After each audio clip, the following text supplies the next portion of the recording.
ఆహ్లాదానికి address, recharge కి terrace. పూర్తి వివరాలకు చదవండి రేపటి సాక్షి దినపత్రిక. పవన్ కళ్యాణ్ గారు ప్రాయశ్చిత్త దీక్ష చేస్తున్నారు. అంటే సహజంగా ప్రాయశ్చిత్త దీక్ష ఎవరు చేస్తారు? తప్పులు పాపాలు ఎవరు చేస్తే వాళ్ళు ప్రాయశ్చిత్తం దీక్ష చేస్తారు. తెలుసో తెలియకో మేము పాపాలు చేశామో, తెలిసి చేశామో, తెలియక చేశామో అని ఆ దేవుణ్ణి వేడుకొని ఆ ప్రాయశ్చిత్తాన్ని కోరుకుంటారు. చంద్రబాబు నాయుడు గారు, పవన్ కళ్యాణ్ గారు ప్రస్తుతం అవసరార్థం అనండి లేదా లాభాల కోసం అనండి, శరీరాలు రెండు వేరైనప్పటికీ కూడా ఒకే ఆత్మ కింద చంద్రబాబు నాయుడు గారు, పవన్ కళ్యాణ్ గారు ప్రస్తుతం ఇద్దరు తిరుగుతున్నారు. కాబట్టి చంద్రబాబు నాయుడు గారి పాడు బుద్ధితో, కుళ్ళిన మెదడుతో సాక్షాత్తు వెంకటేశ్వర స్వామి వారి ప్రసాదం గురించి మలినపు మాటలు మాట్లాడాడు. కాబట్టి అలాగే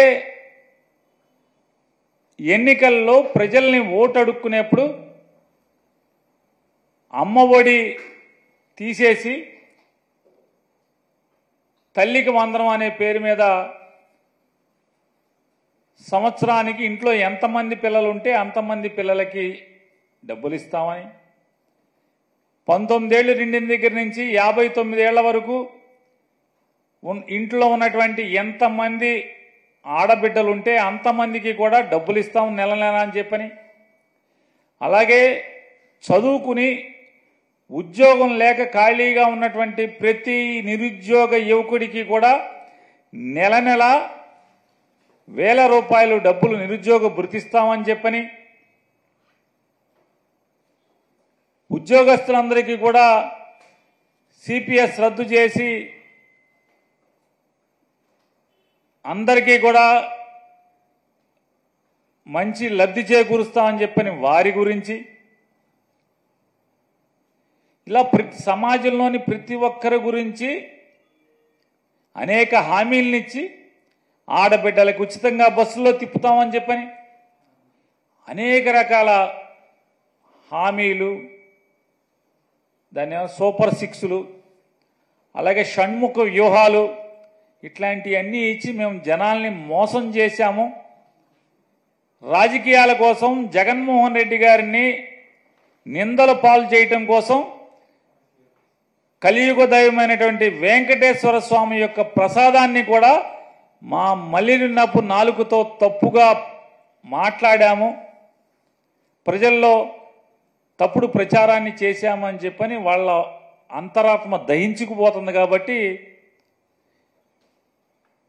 శరీరాలు వేరుగా ఒకే ఆత్మగా ప్రస్తుతానికి అవసరార్థం ఇద్దరు తిరుగుతున్నటువంటి రీత్యా ఈ గుళ్ళలో మెట్లు కడగటాలు, పసుపు కుంకాల మెట్లుకు పూయటాలు, లేదా పాప పరిహారాలు, ప్రాయశ్చిత్తాలు, అంతే కదా. పాపాలు ఎవడు చేస్తే వాళ్లే ప్రాయశ్చిత్తం చేయాలి కదా. అదే దాని అర్థంగా కనపడుతుంది.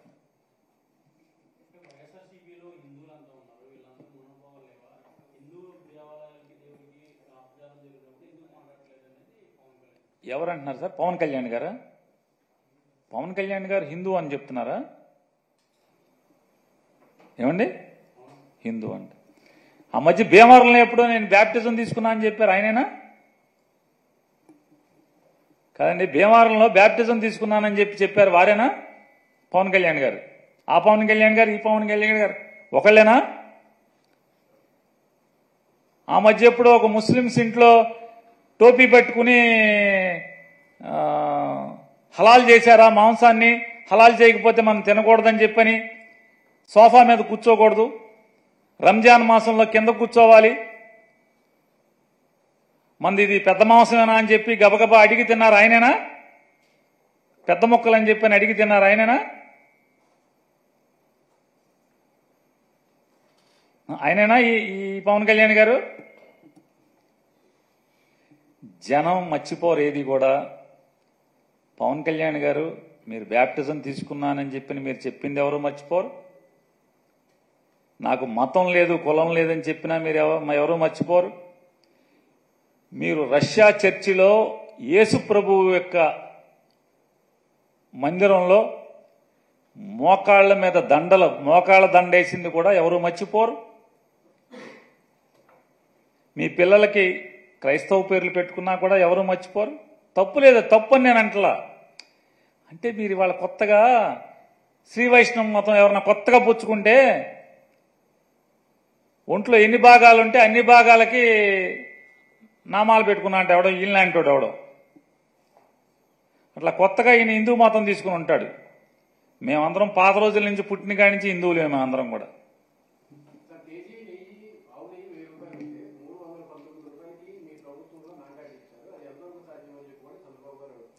చంద్రబాబు నాయుడు గారి ప్రభుత్వంలో 1000 రూపాయలు కొన్నారా? కాదండి, నేను అనేది చంద్రబాబు నాయుడు గారు ముఖ్యమంత్రిగా ఉండగా తిరుమల తిరుపతి దేవస్థానం అంటే చంద్రబాబు నాయుడు గారి నాయకత్వంలో ఆయన దస్తూరితో ఆయన సంతకంతో ఎగ్జిక్యూటివ్ ఆఫీసర్గా చైర్మన్గా ఉద్యోగాలు సంపాదించినటువంటి బాడీ ఎంతకి కొంది? 1000కి 2000కి కొందా అని అడుగుతున్నాను. జగన్మోహన్ రెడ్డి గారి ప్రభుత్వం కంటే కూడా తక్కువ రేటుకే కదా కొన్నది మీరు. జగన్మోహన్ రెడ్డి గారు 2019 జూన్ 8వ తారీఖున జగన్ గారి ప్రభుత్వం వచ్చింది. మే 30న జగన్ గారు ప్రమాణ స్వీకారం చేశారు. జగన్ గారు ముఖ్యమంత్రిగా ప్రమాణ స్వీకారం చేసే తర్వాత చంద్రబాబు నాయుడు గారు ఉన్నప్పుడు ఆ చివరి మాసాల్లో రేట్లు చూసుకోండి, మీకే తెలుస్తాయి కదా. హెరిటేజ్లో కేజీ ఆవు నెయ్యి ఎంతకు అమ్ముతున్నారు? హెరిటేజ్లో 1 కేజీ ఆవు నెయ్యి ఎంతకు అమ్ముతున్నారు? 400 చిల్లరకే కదా. 400 చిల్లరకే కదా. ఏదైతే ఈయన మాటకి నందిని నందిని నందిని అని మాట్లాడుతున్నాడు కదా, ఆ నందిని ఆవు నెయ్యి ప్యాకెట్లో ఎంతకు అమ్ముతున్నారు మార్కెట్లో? ఈ రోజైనా సరే 400 చిల్లరే కదా. అంటే కొట్లోళ్ళకి కమిషన్ ఇచ్చి, ఏజెంట్లకు కమిషన్ ఇచ్చి, C&F స్టాకిస్ట్ ఎవరైతే జిల్లాల స్టాకిస్ట్ ఉంటారో వాళ్ళకి కమిషన్ ఇచ్చి ప్యాకింగ్ ఖర్చు, మార్కెటింగ్ ఖర్చు, అడ్వర్టైజ్మెంట్ ఖర్చు, ఆ నందిని వాడమని చెప్పని పబ్లిసిటీ చేసిన సినిమా యాక్టర్లకు ఖర్చు, ఇన్ని ఖర్చులు కలిపి 400 చిల్లరకు అమ్ముతుంటే ఏ ఖర్చు, ఏ పబ్లిసిటీ, ఏమీ ప్యాకింగ్ కానీ ఏమీ లేకుండా బల్క్గా లారీలో ట్యాంకర్లో పోసేది తక్కువకు వస్తా రాదా? 2 లక్షల కేజీలు, 1 కేజీ కాదు, 1/2 కేజీ కాదు, లక్షల కేజీలు మీరు కొంటే తక్కువకు తీసుకుంటారా లేదా? మీ హెరిటేజ్ కంపెనీ సరుకులు కొంటుంది, బల్క్గా మీరు కొంటే ఎంత కొంటున్నారు? మీ హెరిటేజ్ ఆవుని మీరు 500 చిల్లర 400 చిల్లరకు అమ్ముతున్నారు. మీరు బల్క్గా లారీ కావాలంటే 400 చిల్లరకి మీరు అమ్ముతారా? మేము కొంటామా?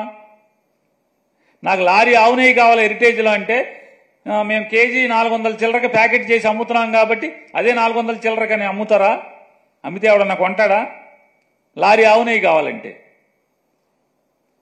చంద్రబాబు నాయుడు గారు 2019 జగన్మోహన్ రెడ్డి గారికి ప్రభుత్వానికి అప్పచెప్పే సమయానికి తిరుమల తిరుపతి దేవస్థానంలో కొన్నటువంటి నెయ్యి రేటు ఇంచుమించుగా సమానంగానే అదే రేట్లో జగన్మోహన్ రెడ్డి గారి ప్రభుత్వం కూడా, ఆ ప్రభుత్వంలో ఏర్పాటైన టీటీడీ బోర్డు కూడా కొనుగోలు చేయడం జరిగింది.